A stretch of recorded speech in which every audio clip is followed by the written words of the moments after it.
Tricolor tem um dia histórico. A gente falava bastante sobre a importância desse dia 17 de dezembro para o que será o futuro do São Paulo. E você chega com informação importante, né, Herrerão? Boa noite. Exatamente, Vini. Muito boa noite a você. Boa noite também a Gabi, ao Soler e a todo mundo que acompanha a Rádio Bandeirantes. Muita expectativa com relação a essa votação do Conselho Deliberativo e depois de um longo tempo de espera, depois da reunião de ontem e do período de votação aberto desde ontem até as 5 horas da tarde de hoje, temos os resultados essenciais para o futuro do São Paulo com relação à política, que é algo crucial para o futuro de um clube como um todo. Eram 24 mudanças propostas no atual Estatuto do São Paulo. Quais foram os pontos positivos para a situação, para quem está no poder do São Paulo? O atual presidente, Júlio Casares, vai poder tentar a reeleição para mais 3 anos. Ou seja, a reeleição presidencial foi aprovada pelo Conselho Deliberativo. Primeiro ponto, positivo para a situação. Segundo ponto, o Conselho também aprovou a extensão do mandato dos próprios conselheiros, de 3 para 6 anos. Ou seja, o que o Conselho havia feito, né? No início, essa votação das 24 propostas seria numa toada só. Seria sim ou não para as 24 propostas. Aí depois que a presidência do Conselho percebeu que existiam muitas reclamações, muitos protestos, eles desmembraram essas votações para cada tópico, como a gente vem citando agora. Então, 2 desses, os mais importantes, pensando na presidência em si e no Conselho, foram aprovados. Reeleição presidencial e extensão do mandato dos conselheiros de 3 para 6 anos. Agora, pontos negativos para a situação e que eram aqueles pontos cruciais que a gente vinha falando para aumentar o poder da situação em futuras eleições. Primeiro deles, aquela exigência de 55 assinaturas vitalícias para a criação de qualquer tipo de chapa de eleição no São Paulo. Esse primeiro ponto foi rejeitado. E um segundo ponto, a redução do número de conselheiros eleitos. O que isso significa? Hoje o São Paulo tem 160 conselheiros vitalícios, que só saem do clube quando morrem, e 100 conselheiros eleitos. A proposta desse novo estatuto, o que previa que teriam 120 conselheiros vitalícios, reduziria um pouquinho o número de conselheiros vitalícios e reduziria para 100 o número de conselheiros eleitos. Na prática, o que isso tudo significaria? Que para que existisse qualquer tipo de chapa no São Paulo em novas eleições, caso 66 conselheiros vitalícios fechassem com essa chapa, nem chapa de oposição poderia existir. Ou seja, não é que a oposição ficaria mais fraca, a oposição nem existiria numa eleição. Só que esses aspectos foram rejeitados. Então, mantém como está 160 conselheiros vitalícios, mais 100 conselheiros eleitos. Não que isso seja espetacular, porque a eleição no São Paulo segue indireta. Antes das perguntas do Gustavo Soler e da Gabriela Guimarães, só uma última da minha parte em relação a esse tema.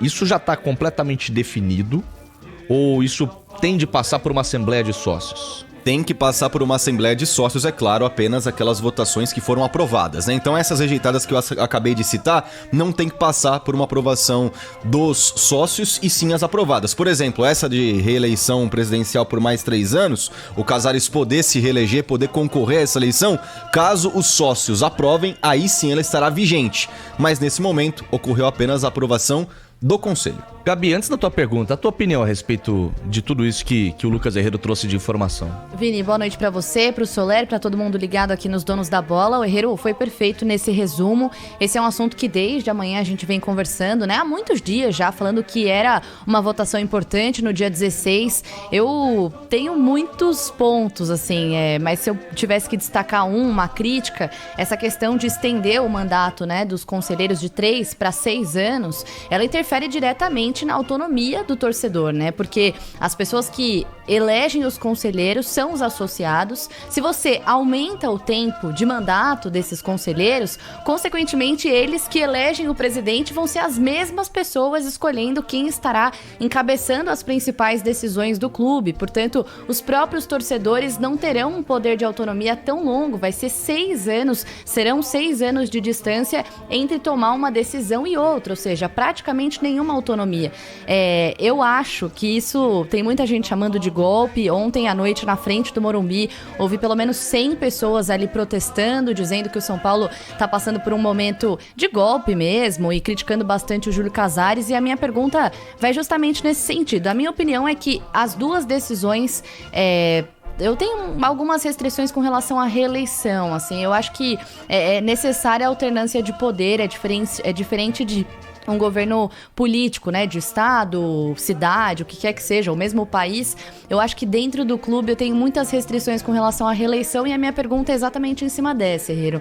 O Casares já disse mais de uma vez que mesmo que essa mudança fosse aprovada, ele não tem a pretensão de se reeleger, mas ele sumiu nos últimos dias, né? Desde que começaram a sair as primeiras informações do que entraria em debate, ele parou de se posicionar, ele não deu nenhuma manifestação em redes sociais com relação aos protestos. Você tinha ali quase 200 pessoas na frente do Morumbi falando de um assunto importante para o clube, além de manifestações de conselheiros. O próprio Marco Aurélio Cunha esteve aqui no Grupo Bandeirantes de Comunicação falando sobre o assunto e o presidente me parece totalmente omisso. Se fosse no final da reta do Campeonato Brasileiro, situação de crise, eu até entendo o silêncio dele, mas nesse momento ele não se posiciona, ele não fala sobre esse debate. Teve alguma manifestação dele e você tem alguma informação com relação a uma possibilidade de ele mudar de ideia e querer se reeleger?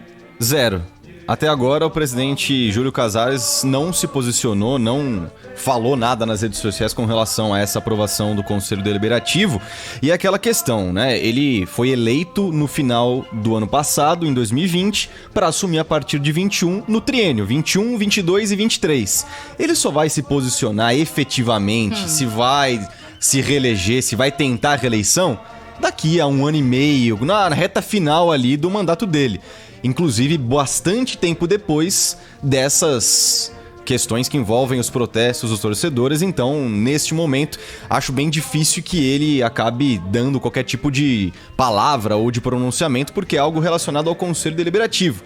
E, no fim das contas, acaba sendo mais uma decisão indireta, porque se você aumenta o tempo dos conselheiros de 3 para 6 anos, os mesmos caras que estão na situação ao lado do Casares vão ficar por esses mais 3 anos e vão poder eleger o Casares por mais 3 anos. Exatamente. E daqui a 6 anos, daqui a 5 anos, na verdade, continua quando o Casares... o feudo. Exatamente. Quando o Casares sair do poder, depois de um segundo possível mandato dele, vão entrar novos conselheiros para mais 6 anos. E esses conselheiros que vão eleger o próximo presidente também estarão nessa possibilidade de reeleição do próprio presidente para os outros 3 anos. Então, quando você estende o mandato de um conselheiro para 6 anos, indiretamente você está dando um pouco mais de conforto para que o presidente eleito consiga a reeleição. E se não ele, um aliado, alguém com as mesmas ideias.